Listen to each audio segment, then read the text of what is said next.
Hi guys, Sankranti పండగలో రెండవ రోజు ఈవినింగ్ అయి రానే వచ్చింది.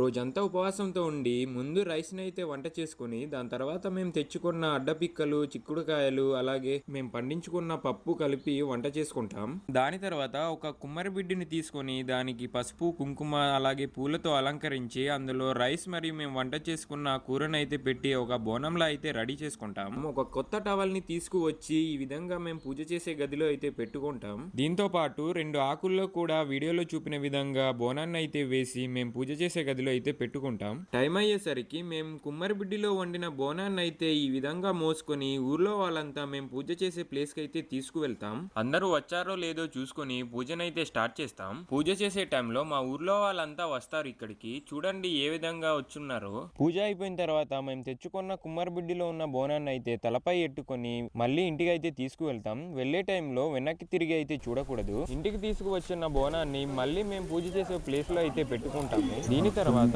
ఇంటి యజమాని కూడా ఇంట్లో పూజ చేసి కొబ్బరికాయ అయితే కొడతారు. దాని తర్వాత రెండు ఆకులలో బోనాన్ని కొంచెం కొంచెం తీసుకొని ఒకటి ఇంటి పైన ఇంకొకటి తోవలో అయితే పెట్టుకుంటాం. దీని తర్వాత ఇంట్లో వాళ్ళంతా కలిసి భోజనం అయితే చేస్తాము. ఈ విధంగా మా ఊర్లో సంప్రదాయ ప్రకారం రెండవ రోజు పండగనైతే చేసుకుంటాము. మరి మీ ఊర్లో ఏ విధంగా పండగ చేసుకుంటారో కామెంట్ అయితే చెయ్యండి. రెండవ రోజు పండగను మేము అడ్డకాయలు పండుగ అలాగే బోనాల పండుగ అని కూడా అంటాము. మూడవ రోజు ఏ విధంగా పండుగను జరుపుకుంటామో నెక్స్ట్ వీడియోలో అయితే చూసేద్దాం. ఈ రోజుకైతే ఇంతే ఫ్రెండ్స్, మళ్ళీ నెక్స్ట్ వీడియోలో అయితే కలిసేద్దాం.